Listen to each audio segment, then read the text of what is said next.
Juste avant d'inviter Madame Brousseau pour la lecture de la parole de Dieu, et pendant que vous donnez les offrandes, euh, vous me permettrez de faire un court témoignage un peu sur ma vie. À l'aube dans la trentaine, ça fait un petit bout, j'enseignais dans une école et le directeur de l'école était un chrétien. Je ne connaissais pas encore le Seigneur. Et puis j'étais là comme professeur et vu que c'était la rentrée, il a invité un prédicateur pour venir prêcher et prier. Puis ce prédicateur aujourd'hui est mort. Il s'appelait Pasteur Georges Morissette. Et il est venu, il a commencé à prêcher. Il prêchait sur bâtir sa maison sur le roc. Puis moi, j'écoutais et puis je trouvais intéressant ce qu'il disait. Et puis, je trouvais ses illustrations et ses analogies. J'aimais ça. Et- mais c'est après le message, il commence à prier. Et là, il va y aller d'une proclamation. Il dit, Dieu est vivant. Le crois-tu? Dieu est vivant. Et là, tout tremblant à l'intérieur de moi, j'ai dit, oui Seigneur, je crois. Et à ce moment-là, une présence m'a envahi. Et je savais que jamais plus je ne pourrais me passer de cette présence-là. Jamais plus que je voudrais que cette présence s'éloigne de moi. J'ai toujours su que Dieu existait, soit par de mémoire vive, soit par éducation, parce que ma famille était de dénomination catholique, ou soit par intuition. Je ne le sais pas, mais j'ai toujours su que Dieu existait. Je n'ai jamais remis en doute cette réalité. Mais c'est pour la première fois que j'avais goûté à sa présence.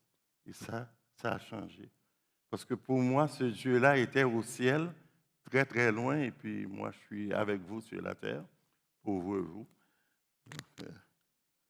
Mais pour la première fois, j'ai goûté à sa présence.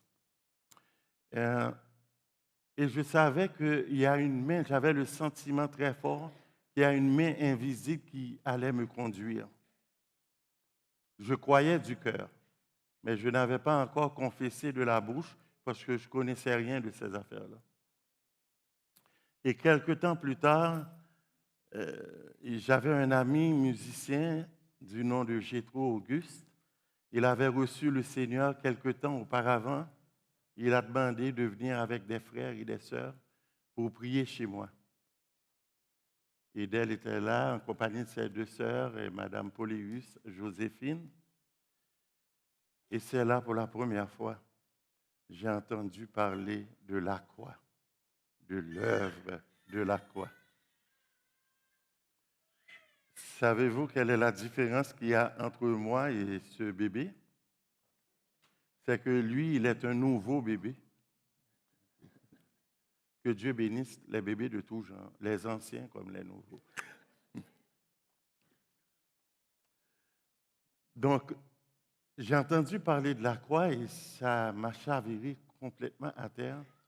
Et c'est là que j'ai pris conscience que l'étendue de mon péché. C'est là que je savais que j'étais un pécheur, c'est-à-dire quelqu'un qui fait des mauvais coups, puis quelqu'un dont sa vie n'est pas tout à fait droite.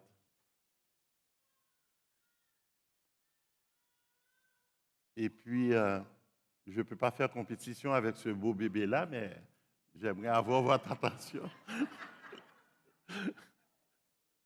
Il faudrait que je retourne dans le sein de ma mère pour lui faire compétition. Maintenant, pas possible. Et puis, oui, on m'a parlé de la croix. Et la croix demeure le message de mon premier amour. Et c'est ce message-là qui m'a fait découvrir l'étendue de l'amour de Dieu pour moi. Et je dis pour moi de manière intime et personnelle. C'est aussi ce message-là qui m'a amené à vouloir savoir qui est Jésus-Christ. Je ne voulais pas rentrer dans un programme pour m'améliorer ou un programme comment augmenter sa personnalité ou comment relever son estime de soi, ni comment avoir du succès dans tes entreprises. Ça ne m'intéressait pas. Je voulais savoir qui a donné sa vie pour moi. C'est qui ça qui m'a sauvé? Je voulais le connaître. Donc la croix demeure le message de mon premier amour. Et c'est pour ça que quiconque vienne me parler de la croix, il aura toute mon attention. Il y a un chant qui dit « Redites-moi l'histoire ». Je ne sais pas si vous le connaissez. C'est un chant qu'on chante de moins en moins, mais qu'on devrait revisiter. Le chant dit « Redites-moi l'histoire de l'amour de Jésus ». C'est ce que Matthieu a fait ce matin pour cette merveilleuse direction dans la louange. Redites-moi la croix, l'histoire de la croix. Redites-moi l'histoire de la mort de Jésus. Et l'auteur ajoute, elle est toujours nouvelle. Toujours. Écoute, j'ai entendu 1000 prédications sur la croix. Le 1000e me touche autant que le premier. Tantôt, notre pasteur Gabriel, pour la Sainte-Seine, nous a parlé aussi. Ça me touchait autant qu'à la première fois. Cette histoire, elle est toujours nouvelle. Et pourquoi? Parce que la parole de Dieu est vivante. Elle est dynamique. Elle n'est pas statique. Et c'est vers ça que je veux vous amener, l'histoire de mon premier amour. J'aimerais inviter Madame Brousseau à venir nous faire la lecture de la parole de Dieu dans Genèse 22, 1, 18. Et je vous invite à tourner aussi. Donc, Madame Brousseau va venir nous faire la lecture de la parole de Dieu. C'est un passage où je ne peux rien ajouter sur tout ce qui a été dit, mais Dieu vous apportera un rafraîchissement. Genèse 22, 1 à 18. Après ces choses, Dieu mit Abraham à l'épreuve et lui dit, « Abraham !» Et il répondit, « Me voici. » Dieu dit, « Prends ton fils, ton unique, celui que tu aimes, Isaac. Va-t'en au pays de Morisha, et là, offre-le en holocauste sur l'une des montagnes que je te dirai. » Abraham se leva de bon matin, sella son âne et prit avec lui 2 serviteurs et son fils Isaac. Il fendit du bois pour l'holocauste. Il partit pour aller au lieu que Dieu lui avait dit. Le 3e jour, Abraham, levant les yeux, vit le lieu de loin. Et Abraham dit à ses serviteurs, « Restez ici, avec l'âne. Moi et le jeune homme, nous irons jusqu'à là pour adorer, et nous reviendrons auprès de vous. » Abraham prit le bois pour l'holocauste, le chargea sur son fils Isaac, et porta dans sa main le feu et le couteau. Et ils marchèrent tous 2 ensemble. Alors Isaac, parlant à Abraham, son père, dit, « Mon père. » Et il répondit, « Me voici, mon fils. » Isaac reprit, « Voici le feu et le bois, mais où est l'agneau pour l'holocauste » Abraham répondit, « Mon fils, Dieu se pourvoira lui-même de l'agneau pour l'holocauste. » Et ils marchèrent tous 2 ensemble.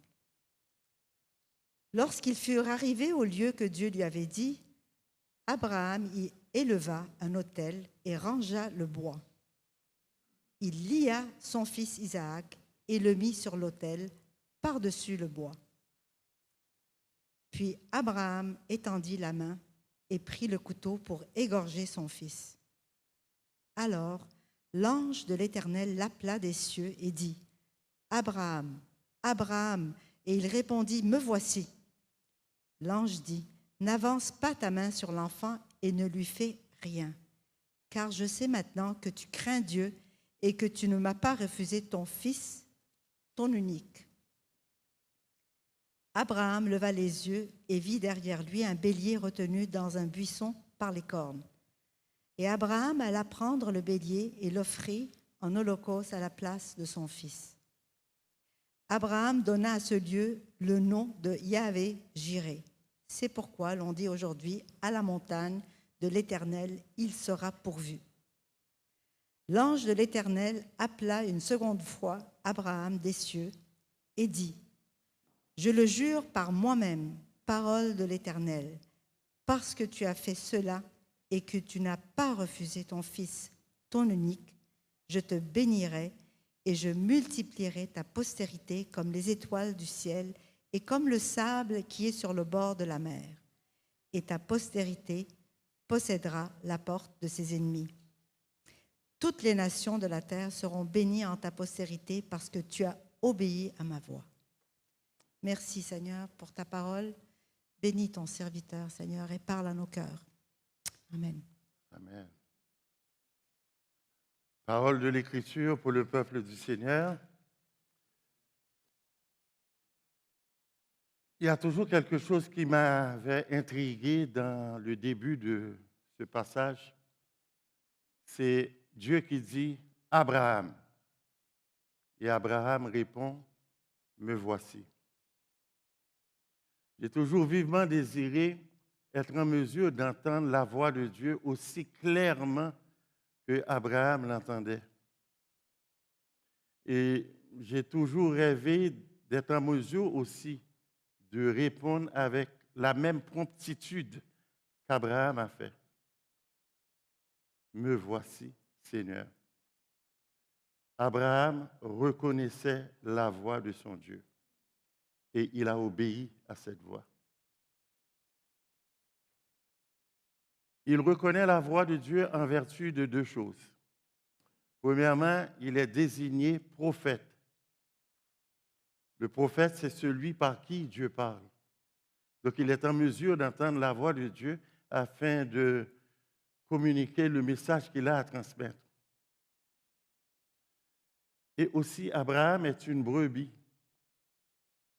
Le Seigneur dit dans sa parole, « Mes brebis reconnaissent ma voix et elles ne vont pas suivre un autre. » Me voici, Seigneur. Me voici ces deux petits mots, mais qui a une amplitude dans toute sa signification. De dire au Seigneur, me voici, c'est de lui dire, je suis disponible, je suis là, je suis prêt à t'obéir. Je suis prêt à marcher dans tes voies si c'est toi qui me conduis. Me voici, c'est aussi dire au Seigneur, je viens devant toi vulnérable. J'expose ma vulnérabilité devant toi.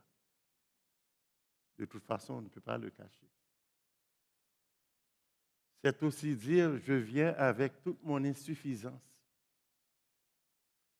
Je viens tel que je suis, sans rien à moi. Me voici, Seigneur. Aujourd'hui, il y a beaucoup de voix qui s'élèvent, que ce soit dans le domaine idéologique, philosophique, scientifique, politique. Beaucoup de voix s'élèvent et font des propositions. Certaines de ces propositions marchent pour un temps, d'autres non. Mais à travers tout ce brouhaha, l'enfant de Dieu saura reconnaître la voix de son berger lorsque son berger l'appelle par ton nom. Par ton nom. On saura le reconnaître. Parce que la voix de Dieu est unique. elle est inimitable. La voix de Dieu transperce notre cœur. Sa parole va créer des divisions, non seulement dans notre aspect physique, moelle et jointure, mais aussi dans l'aspect immatériel, esprit et l'âme. Ça nous pénètre qu'aucune voix peut faire. La parole de Dieu, sa caractéristique suprême pour nous, c'est qu'elle nourrit notre âme. On peut entendre beaucoup de choses qui peuvent stimuler un plaisir intellectuel. Mais cette parole-là nous saisit parce qu'elle est vie, elle est source de vie, elle est de nature spirituelle, elle est esprit et vie. Elle crée la vie et elle maintient la vie à l'existence.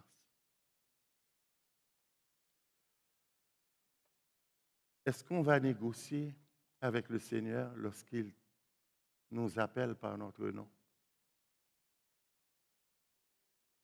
Est-ce qu'on va lui dire mon agenda est bien rempli, Seigneur? J'ai des bouches à nourrir. Est-ce qu'on va saisir l'opportunité lorsque Dieu nous appelle à le servir ou va-t-on négocier avec lui?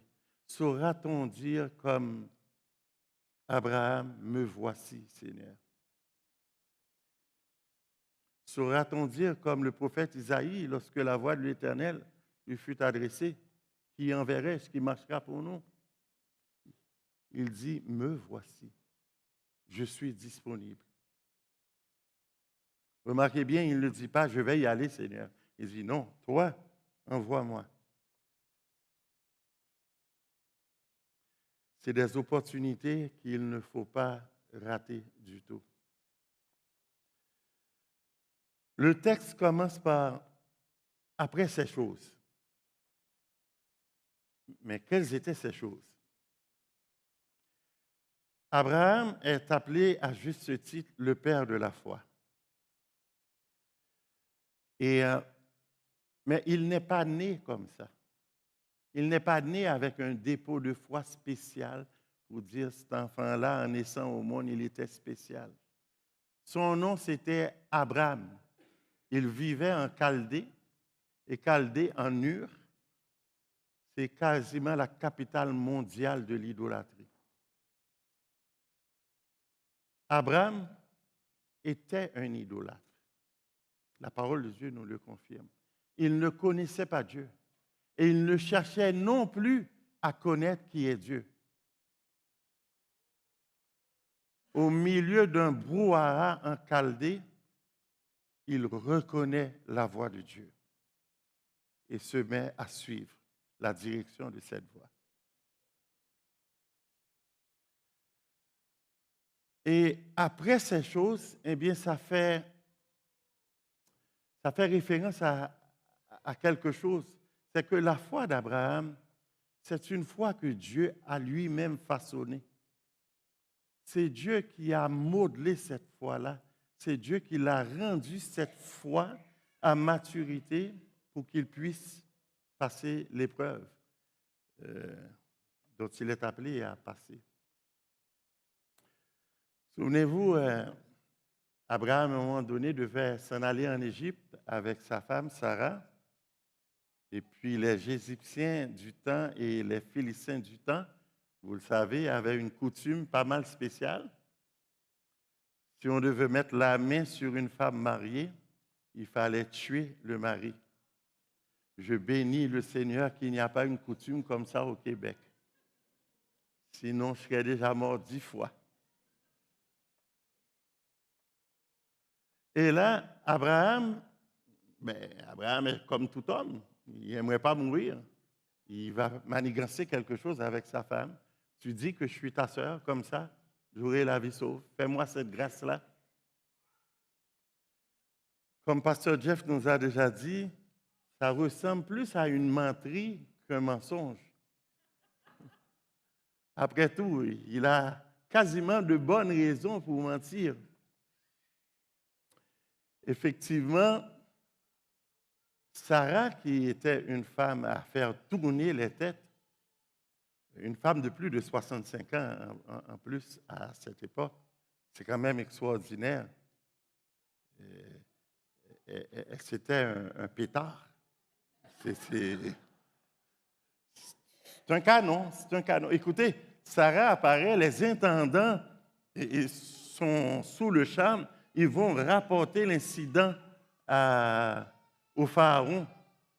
Probablement, ils disent au pharaon, il y a une fleur qui s'envole dans le vent.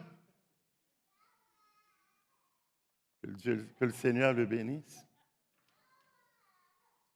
Ça, c'était moi. Ça, c'était mon caractère à moi. Donc, Pharaon, ben, vous savez, le mot Sarah, le nom Sarah, veut dire littéralement ma princesse.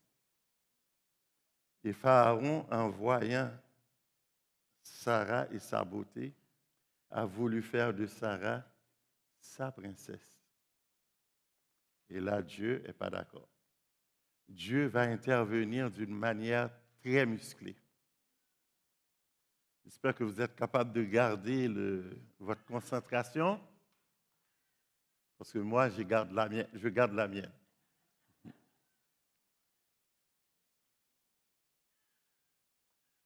Une intervention quand même assez musclée, parce que Pharaon va se plaindre auprès d'Abraham, tu ne m'as pas dit la vérité.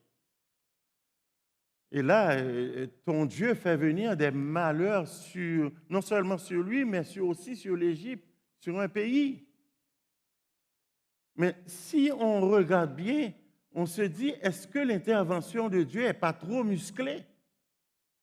Un homme qui voudrait mettre sa main sur l'épouse d'un autre, il aurait pu s'arranger avec cet homme-là. Pourquoi toucher l'Égypte là-dedans? Les Égyptiens, ils n'ont rien à faire avec ça, avec les idées de Pharaon. Honnêtement, cette intervention-là est un peu musclée de la part de Dieu. Dieu intervient et Pharaon laisse partir Abraham et sa femme. Mais pour Dieu, ce n'est pas une menterie.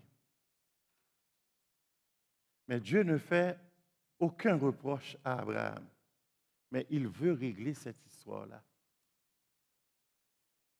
Et cette histoire-là va se répéter quelque temps après, cette fois-ci avec Abimelech. Et Abraham va faire le même mensonge. Abimelech va réagir aussi, tout comme Pharaon, parce que Dieu va intervenir d'une manière très musclée.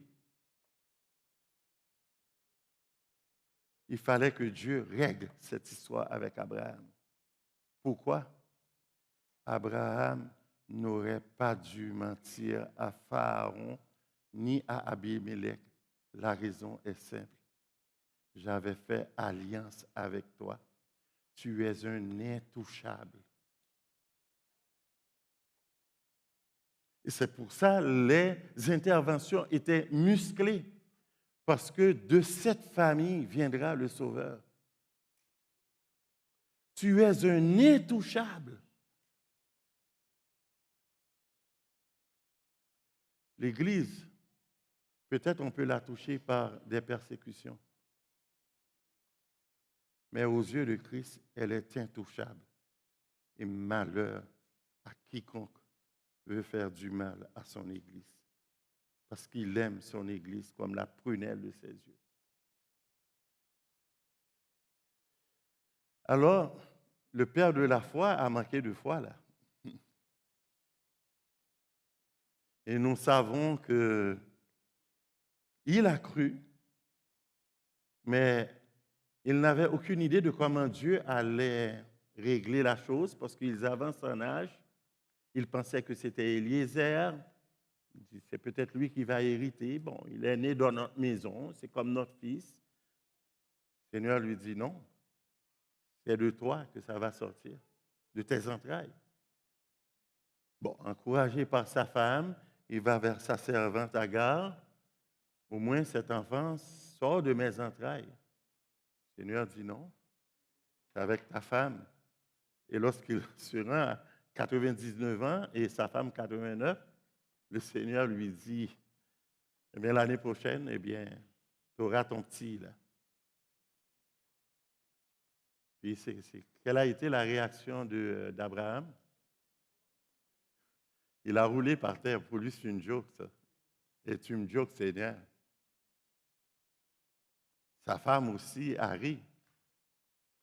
Et ça n'a pas plu à Dieu. Parce que Dieu a dit, pourquoi tu as ri? C'est-à-dire, ton rire exprime un certain scepticisme. Finalement, la parole de Dieu allait s'accomplir telle qu'elle a été dite. Mais vous voyez comment le Père de la foi, c'est Dieu qui a façonné sa foi. Les interventions musclées de Dieu à Pharaon et à Abimelech, parce qu'eux-mêmes ont dit, c'est ton Dieu.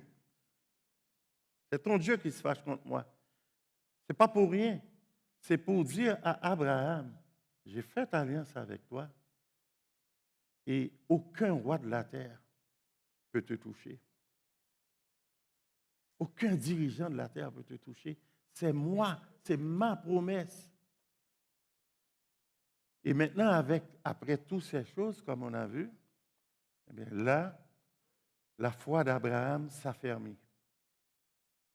Et Abraham maintenant a une conviction. C'est que ce que Dieu a promis, il va le faire. Il a la puissance pour l'accomplir. C'est tous ces événements-là qui ont forgé la foi d'Abraham. Ce n'est pas une foi émotive. Il a connu la puissance de Dieu dans sa vie. J'aimerais vous inviter à lire le passage de Romains 4, 18 à 21. Alors aujourd'hui, on permet aux enfants et aux nouveau-nés de rester. Alors ne soyez pas trop troublés pour ça. Il y a sûrement une bénédiction de Dieu pour eux aussi. Et on peut lire ensemble Romains 4, 18 à 21. Espérant contre toute espérance, c'est-à-dire tout lui interdisait d'espérer envers tous et contre toute attente. Il crut en sorte qu'il devient père d'un grand nombre de nations, selon ce qui lui avait été dit, telle sera ta postérité. Et sans faiblir dans la foi, il ne considéra point que son corps était déjà usé. Ça vous dit quelque chose? Son corps déjà usé. Non seulement Madame était en pause, c'est ça qu'on appelle la pause, hein, c'est ça? Ouais. Et lui, son corps déjà usé, comme mort, il s'exprime. Donc ça veut dire pas beaucoup de vie là-dedans. Si vous préférez, pas beaucoup de vigueur.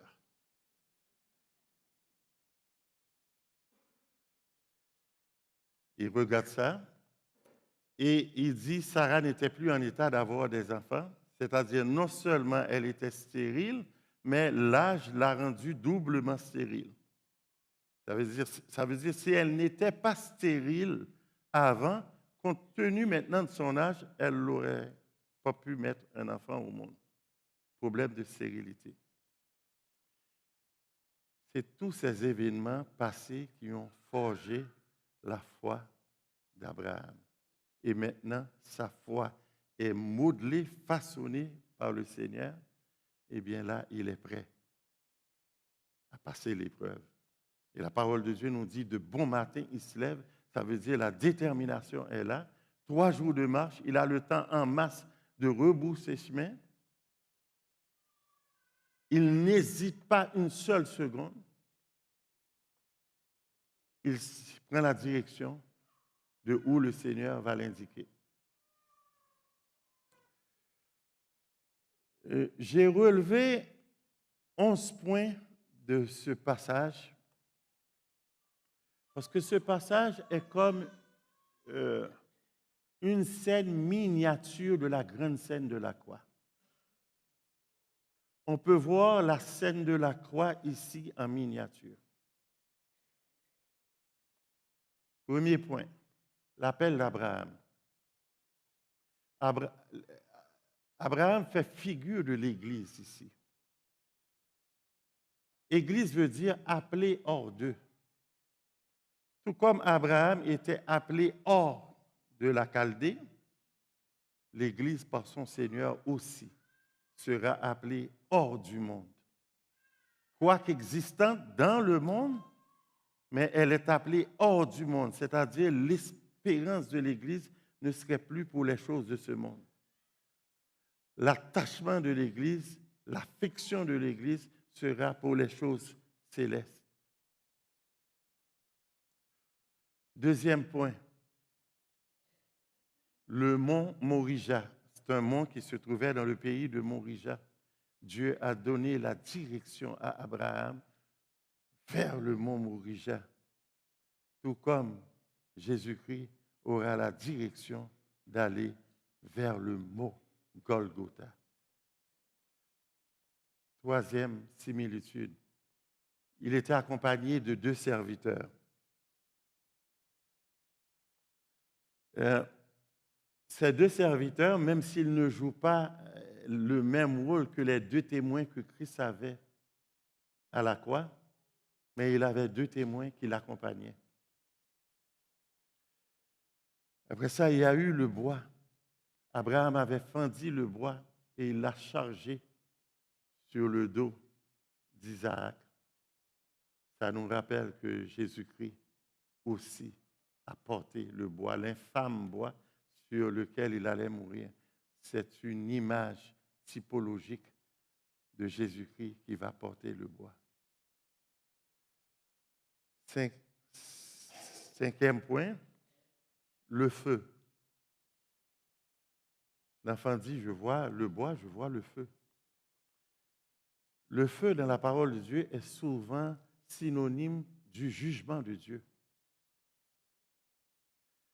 Et la parole de Dieu nous dit qu'avant la fondation du monde, Christ a été immolé. Le Seigneur Jésus-Christ a connu les foudres du jugement de Dieu à notre place avant la fondation du monde, mais qui va être manifesté dans le temps, dans notre temps, il y a 2000 ans à peu près. Il y a le couteau, qui est aussi symbole du jugement de Dieu, qui peut être représenté par la lance que les soldats avaient percé les côtes du Seigneur. Il y a la naissance miraculeuse d'Isaac. On vient de le dire. Un couple stérile, Dieu va sortir la vie d'un terrain complètement stérile. La naissance de Jésus-Christ aussi est une naissance miraculeuse. Marie, la mère du Seigneur, n'avait pas de problème de stérilité. Mais en quelque sorte, elle était aussi stérile. Et je m'explique. Aucun d'entre nous peut mettre au monde un enfant sans péché. Pour produire ce genre de vie-là, elle ne l'avait pas dans sa génétique. Elle a été couverte par l'ombre du Saint-Esprit. Et c'est miraculeusement aussi que le Seigneur vient dans ce monde. Isaac fait figure du Christ. La non-résistance d'Isaac. Isaac ne connaissait pas les intentions de son père pendant la marche. Pour ça, il pose la question, je vois le bois, je vois le feu, mais où est l'agneau? Mais à un moment donné, lorsque Abraham commence à ligoter son fils, là, il sait que c'est lui qu'on va égorger et qu'on va immoler. Là, il le sait très bien, parce que le sacrifice ne saurait être fait sans le consentement. Le Christ a consenti pour prendre la place des pécheurs sur la croix. Et Isaac est figure de Christ d'une manière phénoménale ici. Comme un agneau qu'on mène à la boucherie, Isaac n'a point ouvert la bouche. Image du Seigneur Jésus-Christ à venir. Abraham aussi fait figure de Christ et il fait figure de Dieu. Il fait figure de Christ parce qu'il a entendu la voix de Dieu et il a obéi à cette voix-là, tout comme le Christ va marcher dans l'obéissance complète pour accomplir la justice de Dieu et offrir aussi à nous tous son salut. Mais aussi, il fait figure de Dieu dans le sens qu'il a un fils qu'il chérit plus que toute autre chose. Et sans hésiter, il va le donner à Dieu. Et c'est ce que Dieu, le Père, fait aussi, sans hésiter. Il nous donne son Fils, Jésus-Christ, pour notre salut. Il y a une exception dans cette scène qui préfigure la croix. L'exception était nécessaire pour notre salut. Voici l'exception. Alors que Abraham s'apprête à égorger son fils, l'ange de l'Éternel lui dit, n'étends pas la main sur ton fils. Mais pour le Christ, personne n'était en mesure de dire à Dieu, épargne ton fils. Isaac a été épargné, mais pas Jésus-Christ. Nous sommes épargnés, mais pas Jésus-Christ. Tu as été épargné.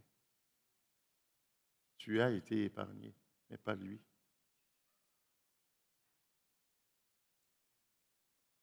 Il a subi à notre place notre jugement. Il a subi le feu du jugement de Dieu sous le soleil de l'Orient perché. Il est mort à petit feu.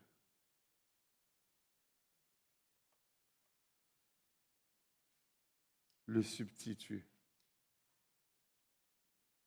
Abraham, arrêté par l'intervention de l'ange, lève la tête et il voit un bélier qui va servir de substitut. La loi devait nous conduire, nous tous, à la potence. Nous tous. Et lorsqu'on arrive à la potence, on voit un substitut à notre place. Toute la scène de la croix est là. Pas toute la scène de la croix, mais parce que c'est encore plus grandiose, la scène de la croix. Mais tout ce qu'on retrouve ici se retrouve sur la scène de la croix.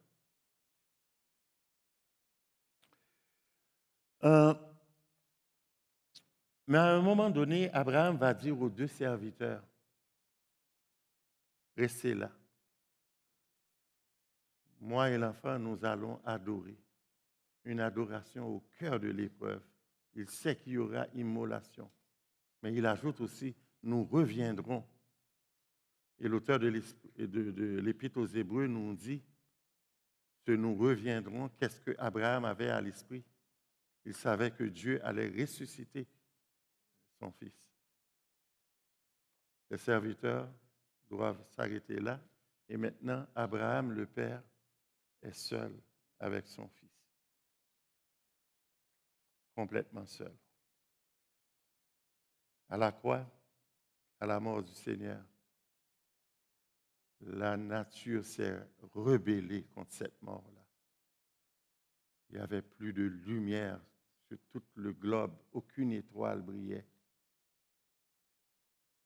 aucune éclaircie. Tout le monde retourne chez eux à tâtons. Et là, seule dans l'obscurité.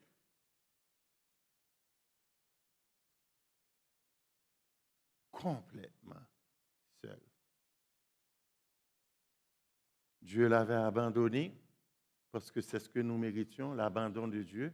Il a assumé notre abandon à notre place. Mais ce Dieu-là, c'est un Dieu qui est fidèle.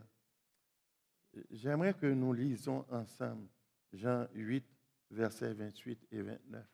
Parce que Jésus-Christ a parlé de ce moment et puis il va nous dire qu'est-ce qui va se passer dans ce moment où il sera laissé abandonné des hommes et de Dieu. Pour vous mettre rapidement dans le contexte, les pharisiens qui mettaient des bâtons dans les roues du Seigneur, si je peux m'exprimer ainsi, ils jetaient un doute sur son message. Ils disaient que son message n'est pas intègre, ça ne vient pas de Dieu. Ils se vantaient d'être des fils d'Abraham, ce qu'ils étaient dans la chair. Mais la chair, il n'y a rien de la chair qui va hériter dans les cieux. Aucun héritage dans les cieux pour la chair. Alors là, devant cette opposition, regardez qu'est-ce que le Seigneur va dire.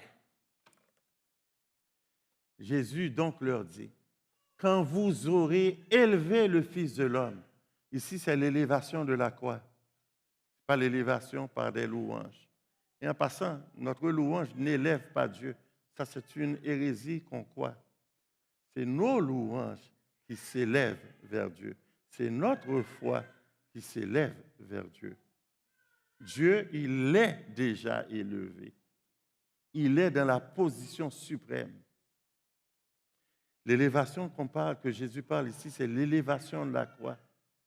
Il dit, alors vous connaîtrez ce que je suis et que je ne fais rien de moi-même. On avait mis en doute l'intégrité de son message. Mais que je parle selon ce que le Père m'a enseigné. Regardez bien ce qui est écrit ici. Celui qui m'a envoyé est avec moi. Il ne m'a pas laissé seul. Parce que je fais toujours ce qui lui est agréable. Là, perché dans l'obscurité, il a la visite de son Père maintenant. Il ne m'a pas laissé seul. Et le Père eut à dire, psaume 91, puisqu'il m'aime, je le délivrerai et je lui ferai connaître mon salut. Il viendra un temps, des fois nous avons ce temps dans la prière complètement seul, mais il viendra un temps où on sera, chacun de nous, on sera seul avec Dieu, complètement seul avec lui. Et ce temps-là, qu'allons-nous faire? L'adorer. L'adorer, quelle que soit la circonstance. Il ne m'a pas laissé seul. Il y a un chant qui dit « Non, jamais tout seul. Non, jamais tout seul. Jésus, mon Sauveur, me garde. » Vous connaîtrez qui je suis parce qu'il y aura la démonstration de la résurrection qui va vous prouver que ce que je dis vient de Dieu. Vous savez, moi, je transporte mon cadavre. Puis des fois, je le trouve lourd, mon cadavre. N'ajoutez pas le vôtre sur le mien, je suis déjà loadé là. Je vais donner une définition du mot cadavre, mais le mien, parce que je ne veux pas vous mettre mal à l'aise. Je ne veux pas choquer personne. D'abord, dans le langage médical, on dit que lorsque nous mourons, notre corps devient des déchets biodégradables. Ce n'est pas très gentil de parler de mon corps comme ça. Mon cadavre, effectivement, va pourrir. Le mot pourrir qu'on n'aime pas entendre, c'est ça, exactement que c'est ça. Il connaîtra la corruption. Savez-vous pourquoi? La corruption de mon cadavre sera l'image de la corruption qui était dans ma chair. C'est l'image visible de la corruption qui a été invisible aux yeux des gens. On ne pourra pas le manquer. Maintenant, on peut comprendre le psaume 16, 10 ou 10, 16. Il ne permettra pas que son bien-aimé voie la corruption. Ce n'était pas à l'image de sa vie.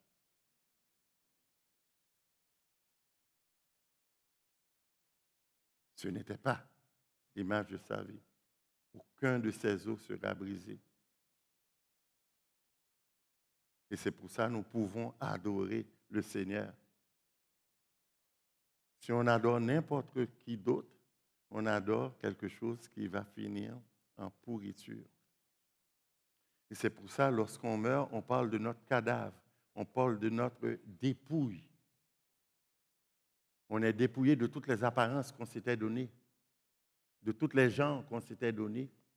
Et si on était beau, on est dépouillé de cette beauté-là. Si on était belle, on est dépouillé de cette beauté-là. Remarquez bien, pour le Seigneur Jésus-Christ, on n'a jamais parlé de son cadavre. On parle de son corps qui était dans le tombeau. On n'a jamais parlé de sa dépouille. Parce qu'il est ressuscité et il est vivant.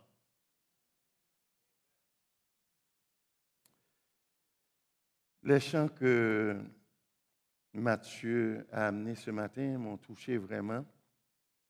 J'aimerais conclure avec ça. J'avais d'autres choses à partager, mais je pense qu'on pourra le faire dans un autre message. Il y aura une version 2, un à suivre. Là. Matthieu nous a dit, car Dieu a tant aimé le monde qu'il a donné son Fils unique, afin que quiconque croit ne périsse point, mais ait la vie éternelle. Et c'est ça qui motivait le choix de ces chants ce matin. Je vais juste permettre un petit peu de découper un petit peu ce verset-là. Jean ne dit pas que Dieu a aimé le monde. Jean ne dit pas que Dieu a aimé le monde. Jean a dit, il a tellement aimé le monde. C'est un amour ardent. C'est un amour passionné. Il a aimé qui? Le monde. C'est un amour débordant. Ce n'était pas l'amour de soi exclusivement. C'est un amour qui est déversé sur l'humanité. C'est un amour englobant. Et c'est un amour inconditionnel. Parce que dans l'état que le monde est, ça prend un Dieu qui aime d'un amour inconditionnel. Car ce monde-là a craché sur son Fils. Ce monde-là a tiré sa barbe.